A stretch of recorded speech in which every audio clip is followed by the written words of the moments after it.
आज की बात, स्वागत। आप जानते हैं कि आज की बात में इस समय हम लोग बौद्ध सम्राट कुबिले खान, जो कि मूल रूप से मंगोल सम्राट है और इसी रूप में उनकी एक बड़ी पहचान आती है, उन्हीं के राजकाज को, उनके राज्यकाल को और उनके समय को, जिस समय उन्होंने अपना राज्य चलाया और जिस वक्त बुद्ध धर्म का प्रचार ये मंगोल में हुआ और मंगोल में किस तरह से बुद्ध धर्म गया, पहुंचा, वहाँ फला फूला, इन चीज़ों को हम इस समय इतिहास के झरोखे से समझने की कोशिश कर रहे हैं। तो आइए आगे बढ़ते हैं, पिछली कड़ी से आपको जोड़ते हैं। पिछली कड़ी में हमने बताया कि मार्को पोलो, जो कि एक ऐसे यात्री रहे जिन्होंने अपनी यात्रा का वर्णन लिखा, और ये भी बड़ा फेमस वर्णन है, प्रसिद्ध वर्णन है। जैसे ह्यून त्सांग का वर्णन है, वैसे ही मार्को पोलो का भी वर्णन है। तो आइए, मार्को पोलो ने जो सम्राट कुबिले खान का वर्णन किया है कि वे कैसे दिखते थे, तो देखिए उनके शब्दों में, वह मंझिले कद का प्रतिभावान जवान था। उसका शरीर सुडौल, रंग लालिमामय श्वेत, आंखें काली और बड़ी तथा नाक सुंदर थी। उसकी 4 रानियां थी। उसके विषय में, उसके शरीर के विषय में, उसकी सुंदरता के विषय में, उसके रूप का वर्णन। अब देखिए कि उसकी 4 रानियां थी, हर एक के लिए 300 दासियां थी। एक रानी के लिए 300 दासियां। प्रत्येक रानी के अधिकार में लगभग 10,000 आदमी थे। जब सम्राट किसी रानी से भेंट करना चाहता था तो उसे अपने यहां बुलवा लेता अथवा स्वयं उसके महल में चला जाता।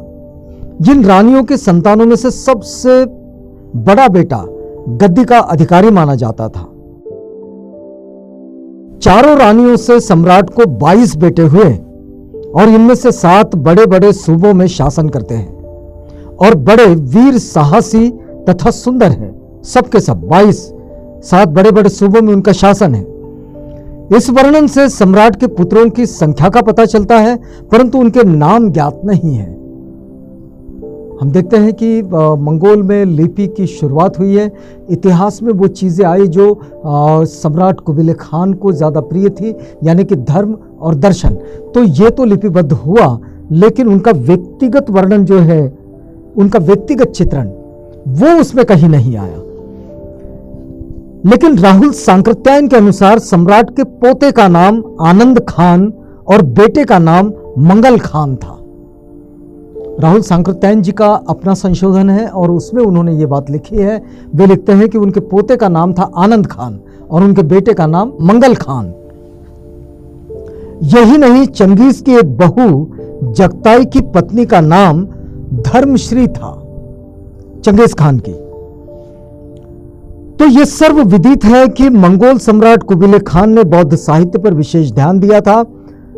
उसने पेकिंग के विहारों में पुस्तकालयों की व्यवस्था की तथा निश्चित दिनों में वहां पठन पाठन करने का नियम बना दिया। और सन 1285 से 87 के बीच त्रिपिटक का एक नया संग्रह, जिसे नवा प्रकाशन कहा जाता है, उसका प्रकाशन भी कराया। और सम्राट कुबिले खान का एक श्रद्धालु बौद्ध होना इस बात से भी ज्ञात होता है कि उसने 1284 में अपने एक दूत को भगवान बुद्ध के दंत धातु की पूजा करने सिंहल भेजा था। ये बौद्धों की जीवनचर्या का एक विशेष अंग है। सिंहल में जो तथागत के दंत धातु हैं, उनके दांत के धातु अवशेष जो वहां पर रखे हैं, तो उसकी पूजा करने के लिए उन्होंने अपने एक दूत को भेजा था।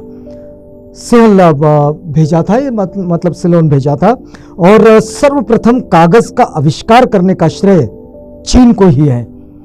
मार्को पोलो के यात्रा विवरण के अनुसार पेकिंग में टकसाल भी थी। वहां तूत के वृक्षों के भीतर की छाल से कागज बनाया जाता था और उनके छोटे बड़े टुकड़े कटवा कर उन पर सरदारों, सूबेदारों और उमराओं की मुहर लगवाई जाती थी। यही कागज के टुकड़े, जिन्हें हम आज नोट कहते हैं, यही कागज के टुकड़े साम्राज्य भर चलते थे। जो व्यक्ति इन्हें लेने से इनकार करता, उसका सिर उड़ा दिया जाता था। और भारतवर्ष और अन्य देशों में जो व्यापारी अपना सामान बेचने पेकिंग जाते, उनके माल की परीक्षा करने के लिए सम्राट ने 12 लोग नियुक्त किए थे और इन्हीं की राय पर सामान खरीदा जाता और दाम में उन्हें कागज के नोट दिए जाते जिनसे वे वहां की चीजें खरीद कर अपने देश चले जाते। तो देखिए कि मुद्रा का जो चलन है, हम लोग कुबेले खान की स्थिति को देखें कि उन्होंने किस तरह से इस पूरे मंगोल को सहेजा, उसको विस्तारित किया और उसकी सीमाएं विस्तारित होने के बाद अब मंगोल के विकास में कुबेले खान का योगदान कैसे आता है। तो कुबेले खान वहां पर मुद्रा नीति को चलाते हैं, मुद्रा का यानी कि चलन का वो निर्माण करते हैं और चलन के लिए कागज का निर्माण, और कागज ये चीन से आया है, आप सब जानते हैं। तो इस तरह से, और वे एक बौद्ध भी, तो वे आगे बढ़ते हैं बुद्धिज्म के विचारों के साथ साथ, उसके आइडियोलॉजी के साथ साथ। अब देखिए कि वर्ष के अंत में जनता को सूचना दी जाती थी कि उनके पास सोना, चांदी या जवाहरात हो, वे सम्राट को बेच सकते हैं, उन्हें दाम में कागजी रुपये मिलेंगे। और इस प्रकार सम्राट के पास देश की अनेक उत्तम वस्तुएं इकट्ठा होती थी और किसी सामंत अथवा सरदार को सोना, चांदी या रत्नादि की आवश्यकता होती तो वह उन्हें कागजी रुपये देकर टकसाल से प्राप्त कर सकता था। तो इस तरह से धातुओं के बदले एक विशिष्ट चलन का आदान प्रदान करना और फिर वो चलन लेकर उन चीजों को देना और चीजों के बदले चलन लेना, ये दोनों चीजें इस समय मंगोल में आ गई और ये सम्राट कुबेले खान का ये समय था। जब हाथों की रगड़ से अथवा बहुत दिनों तक काम में लाए जाने के कारण नोट खराब हो जाते थे तो वे 3% बट्टा देकर नए रुपयों में बदले जा सकते थे। अब इसमें ये एक व्यवस्था और भी थी कि कुछ पैसे काटकर, मतलब 3% बट्टा देकर नए रुपये में वो बदले जा सकते थे और ये कागजी रुपये संसार के सबसे पुराने नोट माने जाते हैं। इतिहास का ये सबसे महत्वपूर्ण लिखित सूचना है कि ये संसार के सबसे पुराने नोट माने जाते हैं। और चीनी सूत्रों के अनुसार कहें तो इससे भी 400 पहले 9वीं शताब्दी में चीन में कागजी रुपये अथवा नोट प्रचलित थे। तो इस तरह से अलग अलग चीज़ें ये मानी जाती है, लेकिन इतिहास में ये दोनों चीज़ें रखी गई है। लेकिन पूरी दुनिया में इस बात को माना जाता है कि भाई ये ही सबसे पुराने, संसार के सबसे पुराने कागजी नोट है। तो यहाँ रुकेंगे, हम कुबेले खान के विषय में ये जानकारी ले रहे थे। रुकते हैं इस वादे के साथ कि कल आपसे पुनः भेंट होगी जब हम इसी कड़ी में आगे बढ़ेंगे। तो तब तक के लिए हमें इजाज़त दीजिएगा।